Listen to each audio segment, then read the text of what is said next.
दोस्तों नमस्कार, जय Shri Ram.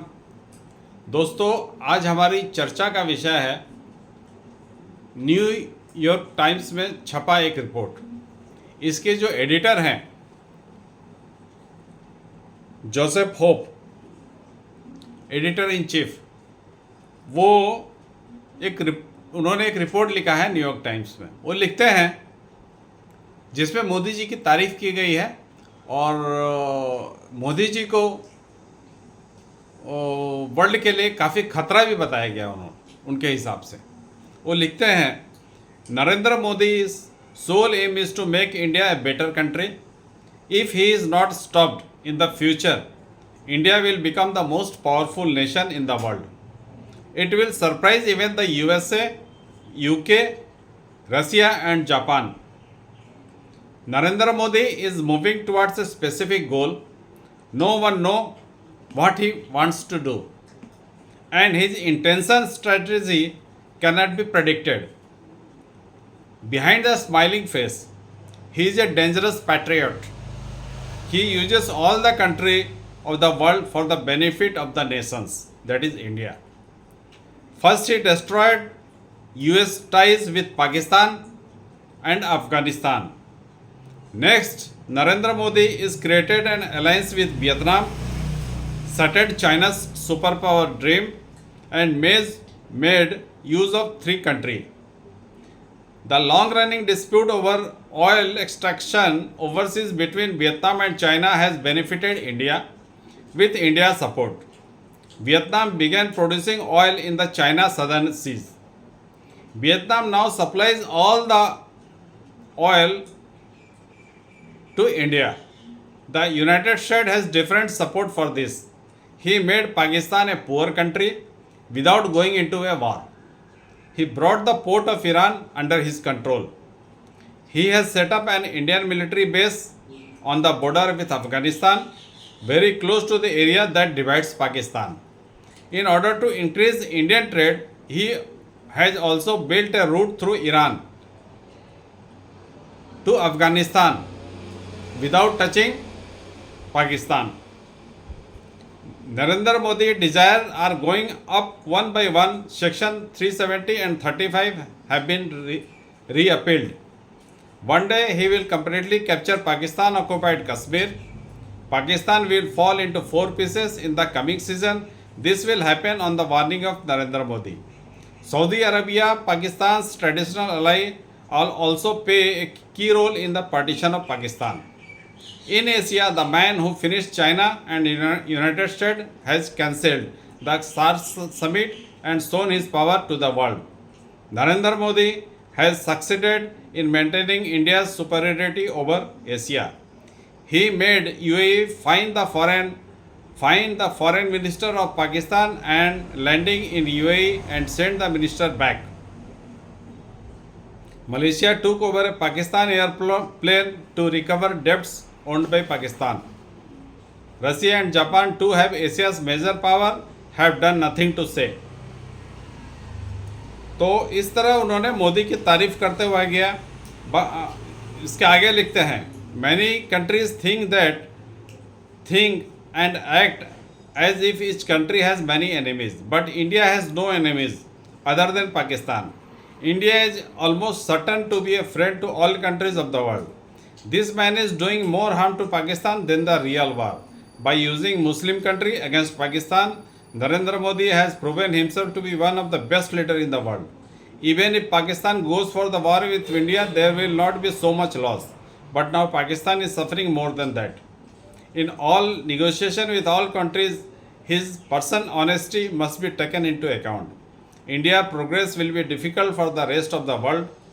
With the current astounding growth of India, all the countries in the United Nations will experience the consequences.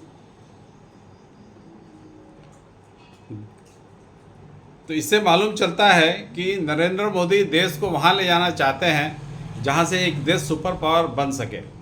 और जिस हिसाब से मोदी जी ने काम किया है, वो पाकिस्तान को उनके जो एलाइज मुस्लिम कंट्री है उनसे उनको अलग कर दिया। इसके अलावा न्यूयॉर्क टाइम्स ये भी लिखता है कि मोदी जी ने पाकिस्तान का जितना नुकसान पहुंचाया है विदाउट वार, माने बिना युद्ध लड़े हुए पाकिस्तान का जितना नुकसान पहुंचाया गया है उतना युद्ध लड़ने के बाद भी नहीं पहुंचाया जा सकता है। उन्होंने पाकिस्तान को मोटा मोटी आइसोलेट कर दिया है। न्यूयॉर्क टाइम्स का कहना है कि उसको पूरा आइसोलेशन में डाल दिया, और ईरान से उनका जो ट्रेड चल रहा है वो भाया अफगानिस्तान चल रहा है, जिसमें पाकिस्तान को एक साइड में कर दिया गया है। इवन कि ईरान में अब पोर्ट मोदी जी ने ले लिया है, भारत के नाम पर एक पोर्ट लिया है, और एक एयरबेस भी अफगानिस्तान के बॉर्डर पे भारत बना रहा है, जो कि अगर लड़ाई पाकिस्तान के साथ होता है तो पाकिस्तान को वर्ल्ड से पूरी तरह से कट कर दिया जाएगा। इसके अलावा वो ये भी लिखता है कि जिस हिसाब से चाइना को घेरने के लिए वियतनाम से वो साठगांठ मोदी जी ने किया, और मोदी जी वियतनाम में जितना भी तेल उत्पादन हो रहा है, जितना भी तेल का उत्पादन हो रहा है वो सारा इंडिया खरीद रहा है। इससे वियतनाम को सुविधा एक हो गया कि उनको एक परमानेंट कस्टमर मिल गया तेल का, और इससे भी चाइना को काफ़ी चिढ़ है। और ये रिपोर्ट ये भी कहता है कि मोदी जी का हिंदुस्तान का आज के टाइम में कोई दुश्मन नहीं है, सिर्फ पाकिस्तान के अलावा, क्योंकि पाकिस्तान के अलावा मोदी जी का हर कंट्री से ट्रेड चल रहा है, और ट्रेड अच्छी तरीक़ा से चल रहा है। इवन कि चाइना से भी ट्रेड चल रहा है। हालांकि चाइना से रिलेशन में कोई ख़ास गर्माहट नहीं आई है, लेकिन फिर भी ट्रेड उनसे चल रहा है और अच्छे तरीके से चल रहा है। तो उसका कहना है कि, और मोदी जी अनप्रेडिक्टेड, जिस हिसाब से पाकिस्तान को और अफ़गानिस्तान को उन्होंने अमेरिका से अलग कर दिया, और चाइना को भी अमेरिका से अलग कर दिया मोदी जी ने, और इससे मालूम चलता है कि मोदी जी अगले कुछ सालों में क्या करने वाले हैं, और ये न्यूयॉर्क टाइम्स से प्रेडिक्ट नहीं कर पा रहा है। लेकिन न्यूयॉर्क टाइम्स ये भी कहता है कि उनकी जो पर्सनल ऑनेस्टी है, उनकी जो ऑनेस्टी, देश के प्रति जो ऑनेस्टी होनी चाहिए है, जिसके कारण वो जिस टेबल पे भी बैठते हैं वहाँ पे वो हावी हो जाते हैं, वो अगले पक्ष के तरफ, जो उनके सामने जो पक्ष बैठा है उस पर हावी हो जाते हैं। तो ये मोदी जी की तारीफ़ करते हुए न्यूयॉर्क टाइम्स से एक लेख लिखा है, और न्यूयॉर्क टाइम्स भी मानता है कि मोदी जी आज वर्ल्ड के नंबर 1 लीडर हैं, और ये 370 और 35A को हटाना मोदी जी का एक काफ़ी बड़ा अचीवमेंट मानते हैं। न्यूयॉर्क टाइम्स मानता है कि 370 हटाना, 35A हटाना, ये मोदी जी का एक बहुत बड़ा कदम है, और ये कदम मोदी जी को और भारत के और नेताओं से काफ़ी अलग करता है।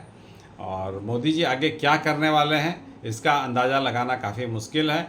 और ये आगे भी लिखता है कि अभी पाकिस्तान की हालत ऐसी हो गई है कि मोदी जी आने वाले दिनों में POJK में कब्जा करने वाले हैं, और पाकिस्तान के 4 टुकड़े कर दिए जाएंगे। तो ये न्यूयॉर्क टाइम्स की सोच है, और जो न्यूयॉर्क टाइम्स की सोच है वो मोदी जी की भी सोच है, ऐसा मेरा मानना है। तो अब न्यूयॉर्क टाइम्स एक विदेश की पत्रिका है जो भारत की कभी तारीफ़ नहीं करता, ये भारत के खिलाफ ही हमेशा लिखता है। भारत की बुराई करने में न्यूयॉर्क टाइम्स काफ़ी आगे रहता है, लेकिन यहाँ पे वो मोदी जी की तारीफ़ कर रहा है और भारत की प्रगति की तारीफ़ कर रहा है, और कहता है कि भारत जिस हिसाब से बढ़ रहा है इससे औरों को डर, और दूसरे देशों को, जो भी ताकतवर मुल्क है उनको डरना चाहिए, क्योंकि भारत काफ़ी महत्वाकांक्षी होता जा रहा है। तो न्यूयॉर्क टाइम्स की रिपोर्ट आई थी, तो मुझे ये रिपोर्ट काफ़ी अच्छी लगी, और ज़मीन पर लगी, धरातल पे लगी। जो आज हो रहा है हम देख पा रहे हैं, इतिहास बनते हुए हम लोग देखा है, जिस हिसाब से राम मंदिर बना, धारा 370 हटा, ये एक एक तरह का इतिहास के एक मील के पत्थर है। इसको हमने अपने जीवन काल में होते हुए देख रहे हैं। तो सोचा मैं आप लोगों से साझा करूं, क्योंकि एक विदेश का अखबार हमारे देश के बारे में, हमारे प्रधानमंत्री मोदी जी के बारे में क्या सोचता है, उसकी क्या सोच है, मैं अपने देश के लोगों से साझा करूं। क्योंकि ये तो अंग्रेज़ी में आया है, तो अंग्रेज़ी तो बहुत कम पढ़ने वाले लोग होते हैं, और हालांकि वामपंथी मीडिया और जो खान मार्केट गैंग है वो उसमें अंग्रेज़ी बोलने वाले लोग ज़्यादा होते हैं, और वो सोचते हैं कि हम लोग जो नैरेटिव बना रहे हैं उसी हिसाब से देश चलेगा। लेकिन इस चीज़ को, इस धारणा को भी मोदी जी ने ध्वस्त कर दिया है।